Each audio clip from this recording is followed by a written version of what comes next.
That's Marco D'Amico. You can follow him at MN D'Amico with RG Media. Thank you so much for being a part of the program. You can always like and subscribe on youtube.com and the same on your audio podcast platforms. With the NHL draft right around the corner and the combine in Buffalo now wrapped up, I'm curious, like when we talk about potential sleepers for a second, right? Is a sleeper someone that you see late second, early third, fourth round pick? I'm curious how you define a sleeper pick in the upcoming draft. I think a player that teams or that teams are high on, but that maybe fans are sleeping on a little bit. And I feel like a lot of people have the shiny names, like Carter Bear, just like guys like that, right? Where there are, depending on where you are in the draft, right? And this is not a draft that many see as necessarily being super deep. So sleepers in this case is actually like diamonds in the rough that could potentially develop into something rather interesting. So there are a few, though what I will say is it's interesting to talk about them. Yes. But I would put money that the Canadians pick once in each of the second and third rounds. Okay, I think those picks are going. Because I look at a few names, right? Like, so if I come at you from like the center position as an area that the team might look at to find a sleeper in, right? Matthew Guard, 6'4" center. Papanikis, probably will go before the third round, but 6'4", split between Spokane and Kelowna. Like, there are some big, raw, unpolished diamonds that potentially could fill that sleeper role. If we talk about players at the center position, I gave you a couple of names. Owen Martin's another one. There's another 6-foot body. Jimmy Lombardi's another one. Again, these are center prospects that might be unpolished gems. So what do you think about the possibility that it seems like the Canadians are interested in competing size? We know that because that's what they told us. Is that a viable strategy as far as you're concerned? If we tie in Canadians looking at size and sleeper picks at the center position, how realistic is that for you? Yeah, I could see it. Definitely, you think about some guys maybe even sliding out of the first round. That could be interesting, right? That the Canadians could be looking at. Center is difficult because it's rare that you get like a center in this rank that is going to be a top 6 guy. Obviously, you look at exceptions like a Sebastian Aho, right? Where he really kind of took the next level and became like a number 1 center in the NHL.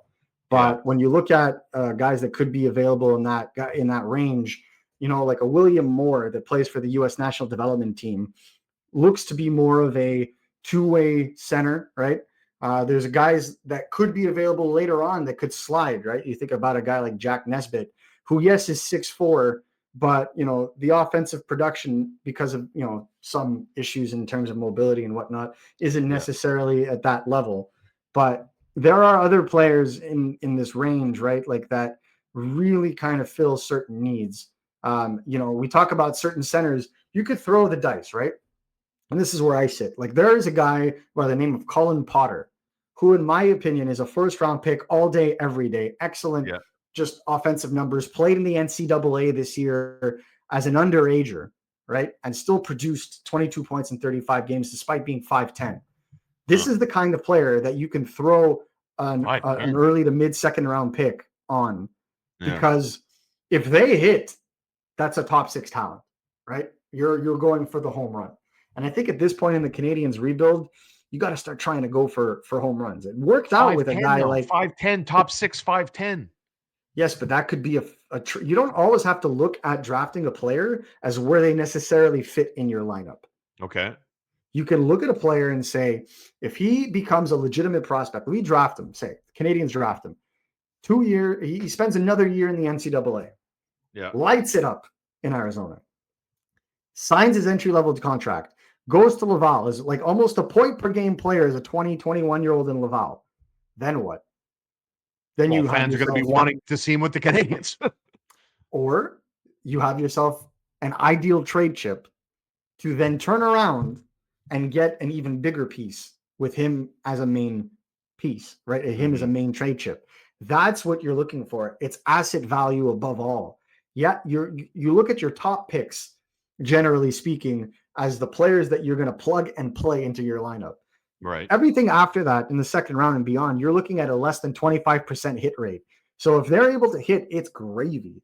And you should be going for players that have that high level potential. If you're worried about his size, well, then again, like that will be things they take into consideration when they build the draft board. But in terms of pure potential, that's a guy I'd be interested to look at. Another guy that would be a diamond in the rough is Mason West, who is this 6'6" prep school kind of force that wasn't necessarily sure if he was going to play football, I believe, or hockey. Oh, And yes. has now decided to go to hockey. Well, Yes. he was ranked in the late second round because people weren't sure. Now people are thinking he's going to be pushing into the first round. That could be a guy, if he slides to 41, for example, that the Canadians can look at as kind of a sleeper pick that could potentially, because of his physical nature and because he's such an athlete, could easily translate into a bottom role in the NHL realistically, in the good to low case scenario, and potentially higher in the lineup in a best case scenario. But we saw teams kind of think they were smart in doing that with a guy like Letourneau last year, the Boston Bruins prospect, and he didn't score a goal in the NCAA last year.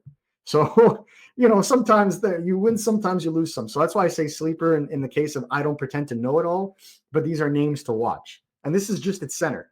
Once we get into the wingers, well, that's then it. you open up a world. Then you open up. Well, that's what I wanted to, like, what position do you think they're more inclined to look at to say, you know what, fine. Maybe there's someone there that's going to fall. Maybe to your point, maybe they look at a smaller, unconventional player that other teams like a Cole Caulfield. It's like, too small for us. We don't want anything to do with that. What position do you think they take a shot at then to try to fill and try to hit that home run? Another guy, you're looking at right shot D, another guy that I think, and has no relation to me, but a guy like Carter Amico. Amico, yes, correct. Yeah, spent most of the season injured. Really unfortunate because he looks like a really solid defenseman.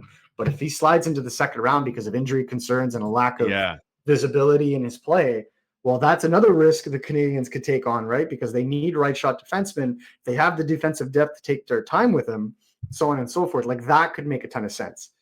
So I wouldn't be against seeing them do something like that. That I think that makes a ton of sense. Yeah. And in terms of wingers, one guy that really kind of jumped out at me right away, and I think we talked about him a little bit, but I'll kind of bring it back, is Will Horcoff, right? Okay. Horcoff played. Any relation to Sean Horcoff? Yes, it's his son. Okay. That's why I said, well, I mean, as always. I'm not going to open up this debate. But when it comes to Horcoff, he played in the USHL for half the season and then jumped early to the NCAA and was playing basically shotgun with a certain Michael Hage. And one of the things is, he put up good offensive numbers, 10 points in 18 games as an underager. But at the same time, when you look at the way that he plays, he brings that level of physicality that I feel the Montreal Canadiens would covet, right? He's a left shot, 6'4", already 190 pounds, and he's a gifted athlete. I think he had the highest high jump at the combine as well. So this is a guy who's got power, who's got speed for days, who's going to be who's translatable to a bottom six role, right now with the potential to go higher.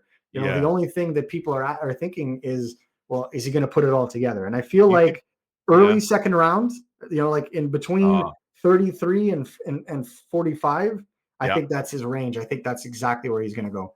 Because I see like some mock drafts. I also looked at Will Horcoff. It's interesting you bring him up, and I've seen a few mock drafts that have him going kind of late in the first round. Like here's one that I see maybe Will Horcoff going 27th. Because my follow up to you would be, I mean, what percentage would you put the Canadians if they have picked 16 or 17 and Horcoff's name is up there?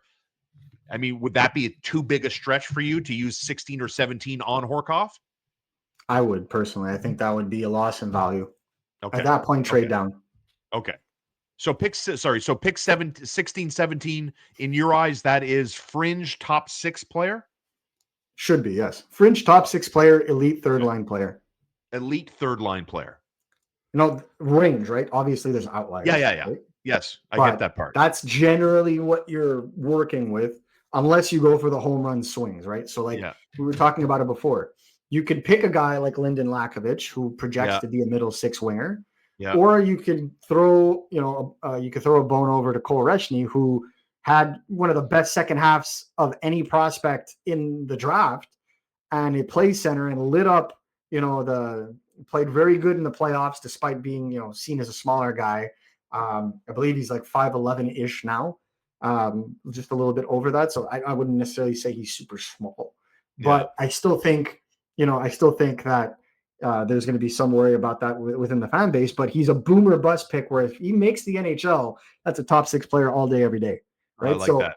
that's the kind of like risk that you got to look into. A guy like Carter Bear is kind of the same thing. He's a top 6 player all day, every day. Yeah. But the will injury, right? the laceration, Yeah. is that something that's going to stay with him? You got to study that. Is that going to make sense? Is he considered injury prone?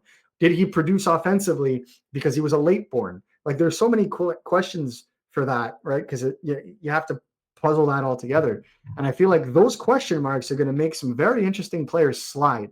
So there is even sleepers in the first round, right? You look at a guy like I believe Brandon Coots as well. I always go by last names, but Braden Coots, very interesting player, also out of Seattle, if I'm not mistaken, and really slippery center, can play the game in all situations. Really kind of pushes the pace. Another center that no one is really talking about, but the Canadians could potentially look at 16 or 17. So it's not just in the second or third round. This draft is so completely wide open after the top 10 that sleeper can apply to 11th overall, right? Like it can apply to 87th. Like Carter Bear, Cole Reshny, you talk about before. If they're looking at that center position. By the way, Marco D'Amico, of course, the man who broke the Demidov story to Montreal. Anything on any scoop on Larionov, and they're going to loan him back to the KHL there? Yeah, no, that was just PR, guys. Yeah, you might as well ask for anything, right? Like my mother always said, ask for whatever you want. So why not ask for the Habs to loan back Demidov to the KHL? Yeah, I love that. Listen, when we broke the story about that, I was talking to my boss and we were both having a chuckle. It's like, can't hurt but ask. Can't hurt. But let me tell you that when we asked Demidov's camp for comment, there were a couple of F-bombs, let's just say. Get the F out of here is probably how it started. We're busy living and enjoying Montreal, where Ivan Demidov is spending his time. Entire summer, exactly. And got an apartment, got a car. Dude, he got the RS6 wagon. He got the RS6 wagon. What a beast. This man knows how, he's 19 years old. I love his style already. RS6 wagon.